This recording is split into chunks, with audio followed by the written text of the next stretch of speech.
சொன்னதன் பிரகாரம் எண்ணெய் கலசத்தை கீழே வைக்க முடியாது. எண்ணெய் கலசத்தை எவ்வளவு துல்லியமாக மேலே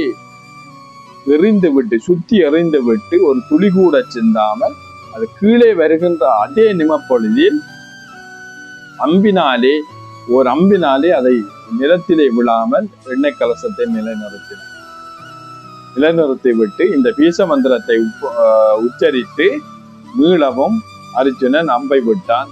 அனைத்து இலைகளிலும் 2வது ஓட்டை விழுந்தது.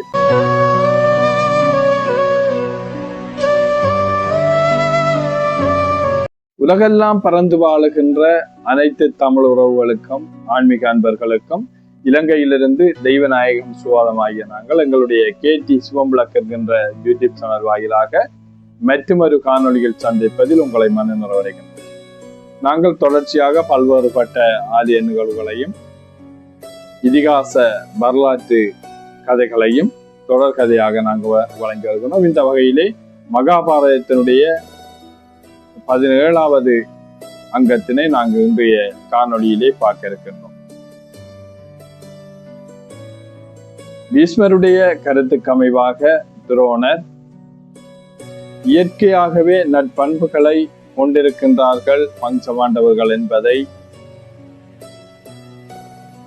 கண்டறிந்துவிட்டு திறமையிலே முன்னணியில் அர்ஜுனன் திகழ்வது குருவால் பாராட்டப்படுவது உண்மைதானா என்பதற்கான ஒரு பரீட்சையினை நடாத்துமாறு துரோணரிடம் பீஷ்மர் கேட்டுக்கொண்டதற்கிணங்க இந்த பரீட்சையை நடாத்துவதற்கான அனைத்து விடயங்களையும் துரோணர் சொல்லிவிட்டு நாளைய தினம் நீங்கள் அந்த விடயத்தை மறைந்திருந்து பாருங்கள் என்று பீஷ்மர் உள்ளிட்ட பெரியோர்களிடம் சொல்லிவிட்டு மறுநாள் காலை சனிக்கிழமை அனைத்து மாணவர்களையும் அழைத்துக் கொண்டு குளக்கரையிலே நீராடுவதற்காக செல்கின்ற வேளையிலே இடையிலே சென்றதும் அந்த இடத்திலே நின்றதும் மாணவர்கள் அவரை சூழ்ந்து நின்றார்கள். அப்போது அர்ஜுனா இங்கே வா என்று கூப்பிட்டார். இதை மறைந்திருந்து பெரியோர்கள் பார்த்திருக்கிறார்கள். வந்து தலைகுனிந்து குருவே என்று நின்றதும் நாங்கள் நீராட வரும் போது எண்ணெய் தேய்த்து இன்று சனிக்கிழமை நாங்கள் அனைவரும் நீராட வேண்டும். ஆனால் அந்த எண்ணெய் கலசத்தையும் எண்ணெயையும் நான் அங்கே வைத்துவிட்டு வந்து விட்டேன். நீ குருவம்மாவிடம் சென்று அவற்றை வாங்கி வாண்டு சொன்னதும் அர்ஜுனன் ஓம் என்று சொல்லி மிக விரைவாக போக முற்பட்ட வேளையிலே அர்ஜுனா கொஞ்சம் நெல்லென்று சொன்னார்.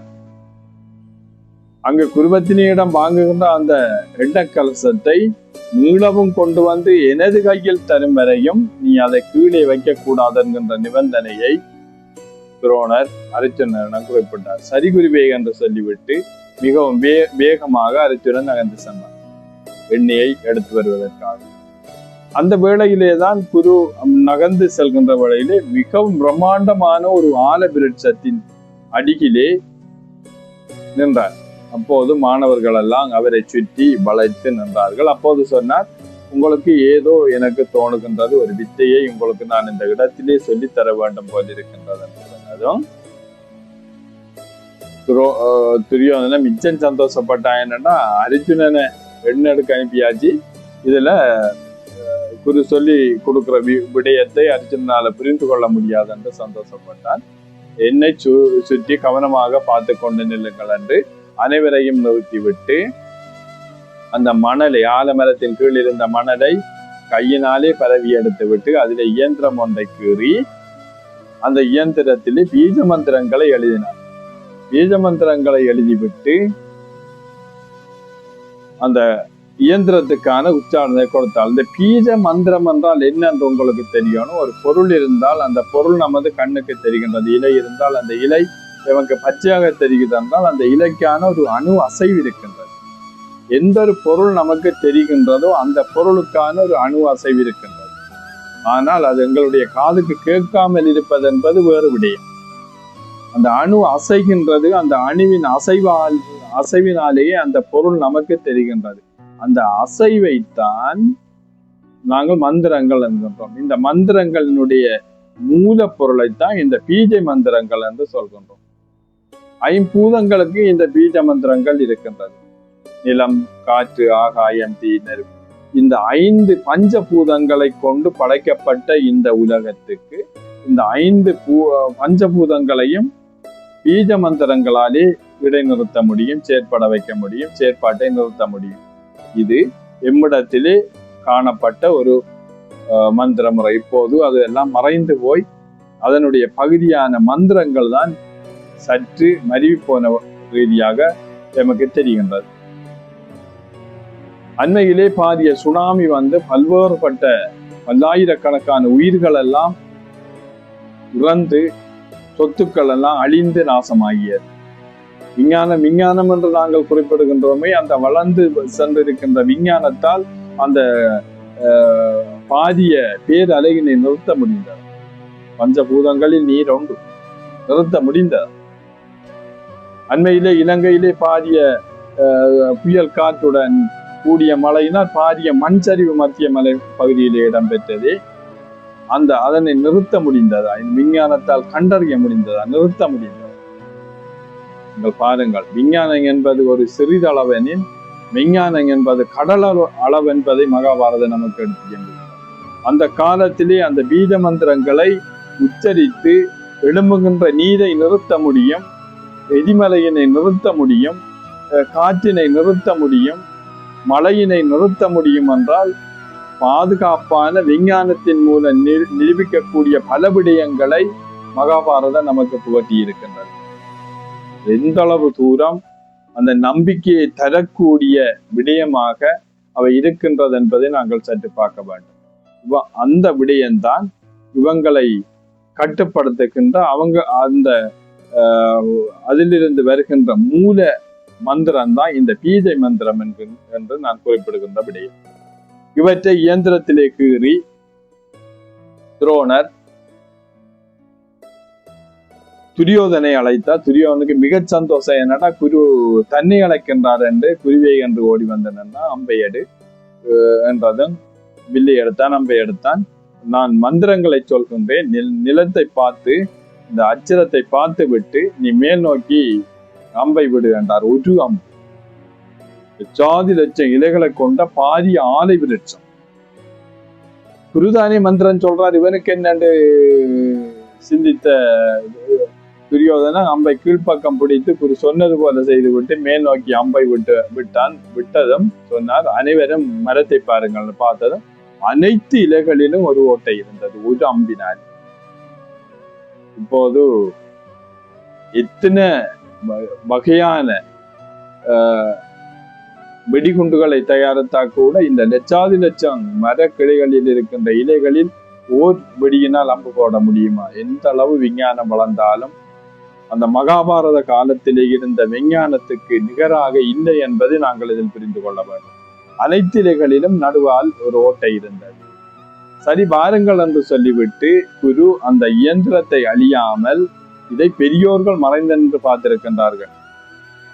துரியோதன குற்றச்சாட்டின் பிரகாரம் குரு பாராபட்சம் காட்டுகின்றார் என்று சொன்னதுக்கிணங்கவும் அர்ஜுனனை மேலதிகமாக முன்னுரிமைப்படுத்துகின்றார் என்ற விடயத்துக்கிணங்கவும் மறைந்து நின்று பார்த்து கொண்டிருக்கின்றார்கள். அந்த இடத்திலிருந்து குளக்கரையை நோக்கி அழைத்து கொண்டு செல்கின்றார். அந்த வேளையிலேதான்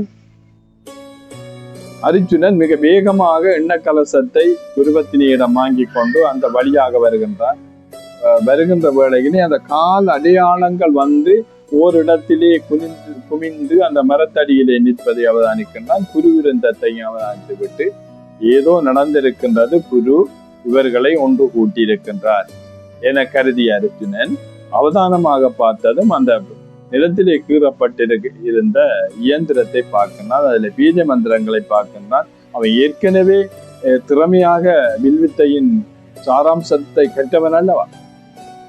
அவற்றை பார்த்துவிட்டு இவற்றை நாங்கள் உடனடியாக செய்து பார்க்க வேண்டும் என்று கருதியவன் பலமுறை அந்த விடயத்தை அவதானமாக பார்த்துவிட்டு வில்லையும் அம்பையும் எடுத்துவிட்டு குரு சொன்னதன் பிரகாரம் எண்ணெய் கலசத்தை கீழே வைக்க முடியாது. எண்ணெய் கலசத்தை எவ்வளவு துல்லியமாக மேலே சுத்தி எறிந்து விட்டு ஒரு துளி கூட சிந்தாமல் அது கீழே வருகின்ற அதே நிமப்பொழுதில் அம்பினாலே அதை நிலத்திலே விழாமல் எண்ணெய் கலசத்தை நிலைநிறுத்தினார். நிலைநிறுத்தி விட்டு இந்த பீச மந்திரத்தை உச்சரித்து மீளவும் அர்ஜுனன் அம்பை விட்டான். அனைத்து இலைகளிலும் 2வது ஓட்டை விழுந்தது. வெண்ண கலசத்தை கையிலே வாங்கி கொண்டு வேகமாக சென்றான். குளக்கரையை சென்றடைகின்றார்கள். குரு கேட்டால் வந்து விட்டே அர்ஜுனா என்று. ஓம் குருவே, வெண்ண கலசத்தை கொண்டு வந்து விட்டாயா? ஓ சார் என்று வாங்கி அனைவருக்கு எண்ணெய் தேய்த்து குளத்திலே நீராடினார்கள். நீராடி விட்டு குரு வேண்டுமென்றே அதே வழியிலே அழைத்து வருகின்றார். அழைத்து வந்து அந்த மரத்தடிக்கு அழைத்து வந்து, நாங்கள் போகுக்குள் இந்த இடத்திலே ஒரு கலையினை நாங்கள் செய்து பார்த்தோம் அல்லவா? அதாவது மாணவர்கள் அனைவரும் ஓம் என்று சொன்னார்கள். அண்ணாந்து பார்த்தால் 2 ஓட்டைகள் இருக்கின்றன. நம்ம ஒரு ஓட்டை தானே போட்டது, 2 ஓட்டை இந்த இலைகளிலே வந்திருக்கின்றதே என்று சொல்லிவிட்டு உடனடியாக அர்ஜுனனை பார்த்து கேட்டார். அர்ஜுனா, இந்த வழியிலே நீ வந்தேயாக? ஓம் குருவே, இந்த இலையிலே இருக்க ஓட்டை நீ ஆய் போட்டாய். ஓ, நான் கற்றுத்தரவில்லையே, நீ எவ்வாறு சென்றாய்? நான் இயந்திரத்தை பார்த்து நானாக அந்த வித்தையை கற்றுக்கொண்டேன் குருவே என்று சொன்னதும் சரி என்று சொல்லிவிட்டு துரியோதனன் இங்கே வா என்று சொன்னான். உனக்குத்தானே நான் போகும்போது அந்த விடயத்தை சொல்லி தந்தேன். நீ இப்போது அம்பை எடுத்து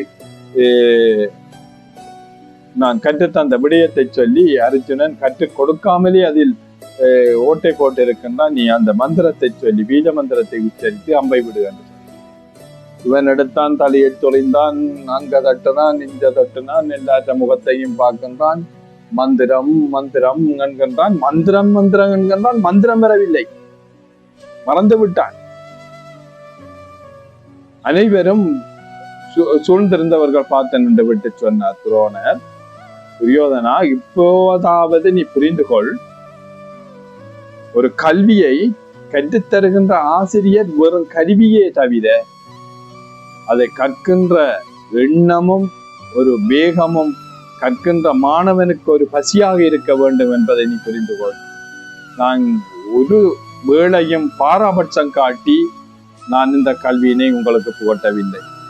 அர்ஜுனன் கற்றுக் கொடுக்காமலே இயற்கையாகவே அந்த விடயத்தை அவன் கண்டறிந்து திறமையாக செய்து விட்டான். உன்னால் அது முடியவில்லை, இப்போதாவது நீ புரிந்து கொள்ள என்று சொன்னதும் துரியோதனன் தலை குனிந்து நின்றான்.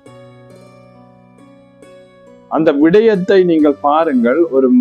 ஒரு மாணவன், இப்போதாவது ஒரு படிக்க வேண்டும் என்கின்ற ஒரு மாணவன் உண்மையாக ஒரு பசியுடன் இருந்தால் மாத்திரம்தான் அந்த அந்த முழுமையான கல்வியினை அவனால் அடைய முடியும். குருவை நம்பி, குரு ஒரு கல்வியே தவிர முழுமையான ஒரு விடயத்தை அவன் தேடிக்கொள்வதற்கு அவனுக்கு கல்வியிலே இருக்கின்ற ஒரு ஆர்வம், அவனுக்கு ஒரு பசி, அவனுக்கு ஒரு தேடல் அது இருக்க வேண்டும்.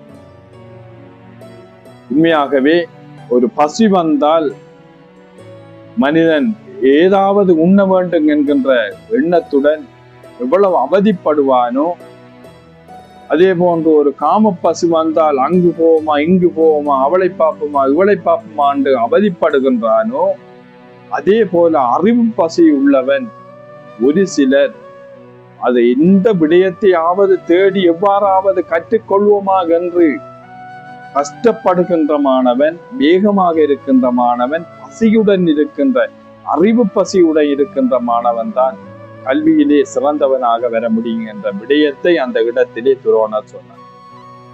சொல்லிவிட்டு இப்போதாவது புரிந்து கொள்ள என்று சொன்னதும் துரியோதனன் தலைகுனிந்து நின்றான். அந்த இடத்திலே இருந்து அவரை கூட்டிக் கொண்டு வருகின்றார் மாணவர்களை. அப்போது அந்த பெரியோர்கள் அதை மறைந்து பார்க்கின்றார்கள். இவ்வாறு பல்வேறுபட்ட பயிற்சிகளை கற்றுக் கொடுத்தாலும் கூட துரோணரிடத்திலும் ஒரு சில நடுநிலைமை தவறுகின்ற தன்மை கூட அந்த மகாபாரதத்திலே நாங்கள் காண்கின்றோம். ஒரு விடயத்தை நான் கூறுகின்றேன் பாருங்கள். இந்த 105 மாணவர்கள் தன் மகனுடன் 106 பேரிலையும் அனைவருக்கும் குளத்திலே போய் நீரெடுத்து வாண்டு முட்டியை கொடுத்து விடுவார். முட்டியை பார்த்தால் அனைத்து முட்டிகளினுடைய வாயும் சமனாயிருக்கும், அனைவருக்கும் ஒரு முட்டி. தன் மகன் அஸ்மத்தாமனுக்கு மட்டும் அந்த அந்த வாயெல்லாம் சரியா இருக்கும், உள்ளுக்குள்ள போத்தல் மாதிரி சிறிய வழியைத்தான் எல்லாருக்கும் வைத்திருப்பாராம். அஸ்வத்தாமனுக்கு மட்டும் அந்த முட்டியின் வாயோட சேர்ந்த மாதிரி பெரிய வாசலா இருக்கின்ற அந்த முட்டியை கொடுத்து விடுவார். இதுல ஒரு விடயத்தை நான் குறிப்பிட போகின்றேன், நீங்கள் கவனமாக சிந்தித்து பாருங்கள். அந்த கொடுத்து விட்டதும் அனைவரும் போய் தண்ணிக்குள் அமர்த்தி பிடித்தால் குளத்திலே நீர் எடுப்பதற்கு காலையில அந்த இதிலே குமிழி எழுப்பி எழுப்பி எழுப்பி எழுப்பி எழுப்பி அந்த குடம் நிறைவதற்கு அந்த அதுல வாய் வெளிப்பகுதி ஒன்றா இருக்கும், உங்களுக்கு வார பகுதி மிச்சம் சிறுசாக அந்த முட்டிகளை செய்து வச்சிருந்தா தண்டமானுக்கு மட்டும் அந்த வாயின் அளவுக்கு நேரி அவன் அதை வேகமா புதைத்தெடுத்து விட்டு தண்ணியிலே ஓடி வந்து விடுவான். ஓடி வந்தால் அவருடைய எண்ணம் அந்த நேரத்திலே இவர்கள் வாரத்துக்கு முதல் தன் மகனுக்கு ஒரு வித்தையை சொல்லி கொடுத்து விடலாம். உண்மையாகவே அவ்வாறு பரசுராமரிடம் 7 தினங்களிலே அனைத்து வித்தைகளையும் கற்ற துரோணரால் அந்த 1 நிமிட வேளையிலே ஒரு வித்தையினை கற்பிக்க முடியும். அதனை 1 நிமிடத்திலே உள்வாங்கக்கூடிய திறமை உள்ளவனாக அந்த திறமை மிக்க குருவினுடைய மகனான அஸ்வத்தாம இருந்தான். இதை 2-3 தடவை அவதானித்த அர்ஜுனன் இவன் வேகமாக செல்கின்றான், ஏதோ சூழ்ச்சி நடக்கின்றது, குரு மேலதிகமாக இவனுக்கு ஏதோ சொல்லிக் கொடுக்கணும் என்பதற்காக இந்த சூட்சுமத்தை சொல்லுகின்றான் என்று உணர்ந்தவன் ஒரு நாள் என்ன செய்தான் என்றால், இவன் ஓடி அந்த முட்டியை புதைக்கிற நேரம் அவன் அஸ்திர வித்தைகளை முழுமையாக கற்றவன் அல்லவா அர்ஜுனன், தனது வர்ணாஸ்திரத்தை எடுத்து முட்டியை வெளியிலே வைத்து விட்டு விட்டான். அது அப்படியே வந்து பைப்பிலே குடம் வேகமாக அவன் குளத்திலே புதைத்து அவனுடைய பெரிய வாயுள்ள குடத்தை நிரப்புவதற்கு முதலாகவே பைப்பிலே நீர் வருவது போன்று அர்ஜுனனுடைய குடன் நிரம்பி விட்டது எடுத்துக்கொண்டு அஸ்வத்தாமனுக்கு முன்பாகவே இவனும் வந்து விட்டான். வந்ததும் குரு கோபிக்கவில்லை, இவனும் அறிவு பசி உள்ளவன், இவனும் படிக்க வேண்டும் என்று விரும்புகின்றான் என்று சந்தோஷப்பட்டு அஸ்வத்தாமனுக்கு கற்றுக் கொடுத்த விடயத்தையும் அர்ஜுனனுக்கு அந்த துரோணர் கற்றுக் கொடுத்தார் என்று பாரதம் இதிலே நாங்கள் பார்க்கிறோம். இவ்வாறு முழுமையாக ஒரு சிறந்த முறையிலே அர்ஜுனன் திறமசாலியாக பல்வேறுபட்ட திறமைகளையும் உடையவனாக அனைவருக்கும் அனைத்து கலைகளையும் சொல்லிக் கொடுத்தாலும் கூட ஒவ்வொரு துறையிலையும் தேர்ச்சி பெற்றவர்களாக இந்த மாணவர்களை உருவாக்கின்றார். இதனுடைய தொடர்ச்சியினை நாங்கள் எதிர்வருகின்ற காணொளியிலே இவர்களுடைய இந்த கல்வி கற்றதன் அரங்கேற்றம் சம்பந்தமான காணொளி அடுத்து அமைய இருக்கின்றது. மிகவும் சுவாரஸ்யமான கதைப்போக்கு இனி வரும் காலத்திலே இந்த மகாபாரதத்தினுடைய கதைப்போக்கு அமைய இருக்கின்றது. அனைவரும் நீங்கள் தொடர்ச்சியாக பாருங்கள். புதிதாக பார்க்கின்றவர்கள் எங்களுடைய கேடி சிவம் விளக்கென்கின்ற யூடியூப் சேனலை சப்ஸ்கிரைப் பண்ணுவதன் மூலம் பெல் பட்டனை கிளிக் பண்ணுவதன் மூலம் தொடர்ச்சியாக நாங்கள் போடுகின்ற காணொளியினை நீங்கள் உடனுக்குடன் பார்க்கக்கூடியதாக இருக்கும் என கேட்டு விடைபெறுகின்றோம். நன்றி.